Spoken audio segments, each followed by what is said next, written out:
qu'on quitte la Bretagne pour aller se balader ailleurs en France, Olivier, il y avait une question aussi qu'on se posait, notre vrai faux des fourneaux, à savoir... Les moules, vous savez, les fameuses moules de Bouchot, vous aimez ça aussi? Non mais moi mes étés c'est galette saucisse, moule galette saucisse. Oui, et alors est-ce que vous savez, on arrive d'ailleurs dans la période des moules de Bouchot, vous savez d'ailleurs pourquoi ça s'appelle les moules de Bouchot? Non. Est-ce que c'est une variété? Est-ce que c'est une appellation? Moi je pensais que c'était une espèce, oui. Oui, Il n'y a pas du tout. C'est tout simplement une manière de cultiver la moule. Alors ça remonte à l'année 1235, pour être précis.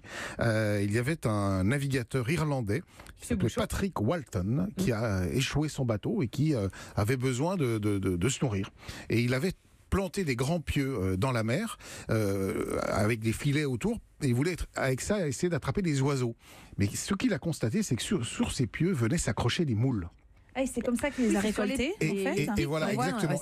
Et donc voilà, le bouchot, c'est ce fameux pieu qu'on enfonce dans la mer, sur lequel les moules, bien sûr, viennent s'agripper et qu'on peut ensuite, évidemment, récolter et manger. Donc le nom de moule de Bouchot, c'est bien une manière de cultiver les moules. Et ce n'est pas une variété de moules. Et alors, de mémoire, si je ne me trompe pas, il y en a au pied du Mont-Saint-Michel. Il y en a partout. Il y en a partout en Bretagne, il y en a sur toute la côte atlantique.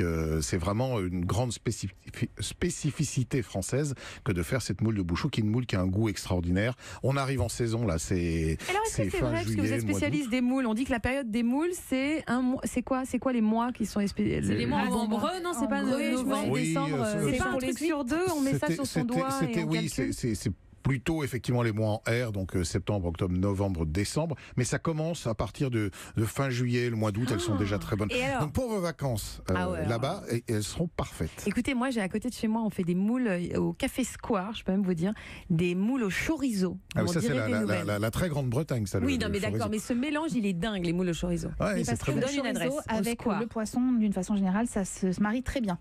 Oui, absolument. Et puis ce qui est tout simplement, les moules, vous les faites, vous savez, à la marinière, comme on dit. Alors à la marinière, ou tout simplement à la crème, où vous les faites, vous les emballez dans une grande feuille de papier sulfurisé, vous mettez ça au four, ou une feuille de papier alu, un petit peu comme si vous faisiez une papillote, et puis elle s'ouvre dedans, vous gardez tout le jus et tout, c'est fantastique. Combien de temps vous le faites?